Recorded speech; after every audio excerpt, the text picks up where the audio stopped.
ഇത് കഴിഞ്ഞൊരു 15 മിനിറ്റിനുള്ളിൽ തന്നെ റിപ്പബ്ലിക് ദിന പരേഡിന്റെ ഔദ്യോഗിക ചടങ്ങുകൾ ആരംഭിക്കും. ആദ്യം രാഷ്ട്രപതി ദ്രൗപദി മുർമു പതാക ഉയർത്തിയതിനു ശേഷം രാഷ്ട്രപതി പോണിയിലാണ് വരുന്നത്. അത് പ്രത്യേകമായി കുതിരകളെ പൂട്ടിയ പരമ്പരാഗത രീതിയിലുള്ള കുതിരകൾ കെട്ടിവലിക്കുന്ന പോണിയിലായിരിക്കും അവരെത്തുക. അതിനുശേഷം അവരോടൊപ്പം തന്നെ ഈ വേദിയിലേക്ക് വരുന്നത് വിശിഷ്ടാതിഥികളാണ്. കാര്യം നമ്മൾ രാജ്യം സ്വതന്ത്രമായതിനു ശേഷം നടന്ന പിന്നീട് ഭരണഘടന നിലവിൽ വന്നതിന് ശേഷമാണ് റിപ്പബ്ലിക് ദിനം ആഘോഷിക്കാൻ തുടങ്ങിയതിനോടെ പല രാജ്യങ്ങളുടെയും തലവന്മാരെയാണ് സാധാരണ വിളിക്കാറുള്ളത്.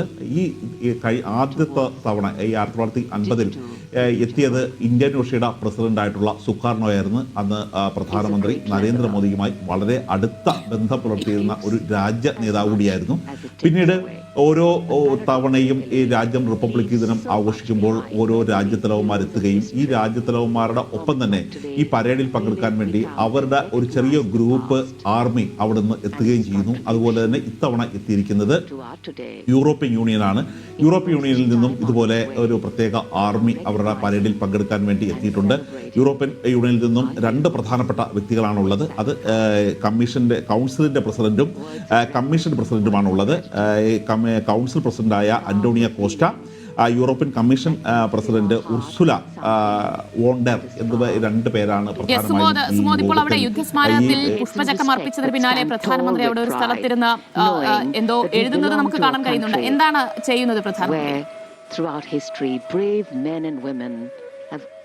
ഇത് പുഷ്പചക്രം അർപ്പിച്ചതിന് ശേഷം അദ്ദേഹത്തിന്റെ ഒരു സന്ദേശം എഴുതുകയാണ് ചെയ്യുന്നത്. ഈ എത്തുന്ന പ്രധാനപ്പെട്ട അതിഥികൾ അടക്കമുള്ളവർക്ക് ഈ തരത്തിലുള്ള ഒരു പുസ്തകമുണ്ട്. ആ പുസ്തകത്തിൽ ഈ റിപ്പബ്ലിക് ദിന സന്ദേശം, അവരുടെ ഒരു രാജ്യത്തെ സംബന്ധിച്ച ഏറ്റവും മഹത്തരമായ ഓർമ്മകൾ തുടങ്ങിയവ ഒരു പങ്കുവെക്കുന്ന അക്ഷരങ്ങളാണ് ഇവിടെ പകർത്തുന്നത്. കാരണം നമ്മളിപ്പോൾ കാണുന്ന യുദ്ധസ്മാരകം, ഈ യുദ്ധസ്മാരകം ഈയിടെയാണ് നിർമ്മിച്ചത്. അതിനു മുമ്പ് അമർ ജവാൻ ജ്യോതി ഇന്ത്യ ഗേറ്റിൽ തന്നെയായിരുന്നു ഉണ്ടായിരുന്നത്. അത് 1ാം ലോക മഹായുദ്ധത്തിലും 2ാം ലോക മഹായുദ്ധത്തിലും ജീവൻ വെടിഞ്ഞവർക്ക് അവരുടെ പേരെഴുതിയ ഒരു ഫലകങ്ങളാണ് അവിടെ കണ്ടത്. അവിടെ നമ്മൾ ഈ പല സന്ദീപ് കൃഷ്ണ അടക്കമുള്ള മലയാളികൾ ഈ രാജ്യത്തിൻ്റെ വിവിധ യുദ്ധങ്ങളിൽ ഈ ജീവൻ രാജ്യത്തിന് വേണ്ടി ബലിയർപ്പിച്ചവർ, അവർക്ക് വേണ്ടിയുള്ളത് അവരുടെ പേരെഴുതി പേര് കൊത്തിവെച്ച ഒരു യുദ്ധസ്മാരകമാണ് ഉണ്ടായിരുന്നത്.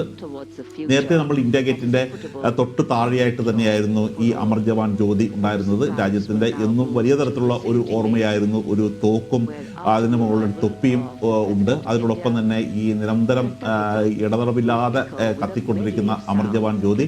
ഈ അമർ ജവാൻ ജ്യോതി പിന്നീട് ഇന്ത്യ ഗേറ്റിൽ നിന്നും ഇന്ത്യ ഗേറ്റിന്റെ തൊട്ടടുത്ത് തന്നെയുള്ള ഈ യുദ്ധസ്മാരകത്തിലേക്കാണ് പിന്നീട് നരേന്ദ്രമോദി പ്രധാനമന്ത്രിയായിരിക്കുമ്പോൾ തന്നെയാണ് ആ തരത്തിലുള്ള ഒരു സ്മൃതി മണ്ഡപം പണിയുകയും അങ്ങോട്ട് മാറ്റുകയും ചെയ്തത്. ആ യുദ്ധസ്മാരകത്തിലാണ് ഇപ്പോൾ ഈ തരത്തിലുള്ള ഈ ആദരവ് അർപ്പിച്ചിരിക്കുന്നത്. ഇനി ഏതാനും നിമിഷങ്ങൾക്കകം തന്നെ പ്രധാനമന്ത്രി നരേന്ദ്രമോദി മടങ്ങിപ്പോകും. അദ്ദേഹത്തിന് ഇപ്പോൾ യാത്രയേക്കാൻ വേണ്ടി പ്രതിരോധ മന്ത്രി രാജ്നാഥ് സിംഗ് അടക്കമുള്ളവർ എത്തിയിട്ടുണ്ട്. 3 സേനകളുടെ തലവന്മാരുടെ ഒപ്പം തന്നെയാണ് അദ്ദേഹം ഈ യുദ്ധസ്മാരകത്തിലേക്ക് എത്തുന്നതും ഈ പുഷ്പചക്രം അർപ്പിക്കുന്നതും. അങ്ങനെ മൗനം ആചരിച്ച് രാജ്യത്തിന് വേണ്ടി ജീവൻ ബലിയർപ്പിച്ച ഈ മഹാന്മാരായ ധീര സൈനികരുടെ ഒരു ഓർമ്മ പുതുക്കൽ ഒരു ചടങ്ങ് കൂടിയാണിത്. മാത്രമല്ല ഈ കേവലം ഒരു 1947 സ്വാതന്ത്ര്യ സമരത്തിൽ മാത്രമല്ല, ഇന്ത്യക്ക് വേണ്ടി ഈ ബ്രിട്ടീഷ് ഇന്ത്യയുടെ സമയത്ത് ഇന്ത്യൻ പട്ടാളക്കാർ പല രാജ്യങ്ങളിലും പല ആഫ്രിക്കൻ രാജ്യങ്ങളിൽ പോലും അവർ ഇതുവരെ പലരും എവിടെയൊക്കെയാണ് ഇതിനകം തന്നെ അവരുടെ ജീവൻ നഷ്ടപ്പെട്ടിരിക്കുന്നതെന്ന് തിരിച്ചറിയാൻ പോലും പറ്റാത്ത പല സ്ഥലങ്ങളിലും പല യുദ്ധങ്ങളിലും ഇന്ത്യക്ക് വേണ്ടി അവർ ജീവിതം ഹോമിച്ചിട്ടുണ്ട്. അങ്ങനെയുള്ള ആളുകളുടെ പേര് കൊത്തിവെച്ചതായിരുന്നു ഇന്ത്യ ഗേറ്റിൽ ഉണ്ടായിരുന്നത്. ആ ഇന്ത്യ ഗേറ്റിൽ അങ്ങനെ ഇന്ത്യക്കാരായ സൈനികരുടെ ഒരു പേരാണ് വിവിധ രാജ്യങ്ങൾ 1ാം ലോക മഹായുദ്ധത്തിലും 2ാം ലോക മഹായുദ്ധത്തിലും ബ്രിട്ടീഷ് ഇന്ത്യക്ക് വേണ്ടി പടപൊരുതി വിദേശ മണ്ണിൽ പോലും രാഷ്ട്രപതി ദ്രൗപദി മുർമുവൊപ്പം വിശിഷ്ട അതിഥികളും റിപ്പബ്ലിക് ദിന പരേഡിൽ പങ്കെടുക്കാനായി പുറത്തേക്ക് വരുന്നതാണ് നമ്മൾ കാണുന്നത്. राष्ट्रपति महोदया के साथ हैं इस साल के गणतंत्र दिवस समारोह के हमारे खास मेहमान, हमारे विशिष्ट अतिथि यूरोपीय परिषद के अध्यक्ष श्री एंटोनियो कोस्टा और यूरोपीय आयोग की अध्यक्ष उर्जुला फॉन डेन लॉयन। राष्ट्रपति महोदया के सेरेमोनियल प्रोसेशन में उनके दाहिनी ओर हमारे विशिष्ट अतिथि के ठीक पीछे सधे कदमों से आगे बढ़ रहे हैं राष्ट्रपति के सैन्य सचिव मेजर जनरल वुडे परीदा और उनके बाईं ओर हैं राष्ट्रपति के उप सैन्य सचिव ग्रुप कैप्टन अर्पित काला। इस सेरेमोनियल प्रोसेशन को एस्कॉर्ट कर रहे हैं राष्ट्रपति महोदया के एडीसी मेजर ऋषभ सिंह सांब्याल और उनके बाईं ओर हैं एडीसी मेजर सिद्धार्थ शर्मा। सलामी मंच पर पहुंचने पर प्रेसिडेंट बॉडीगार्ड द्वारा नेशनल सैल्यूट माननीय राष्ट्रपति महोदया को प्रदान किया जाएगा।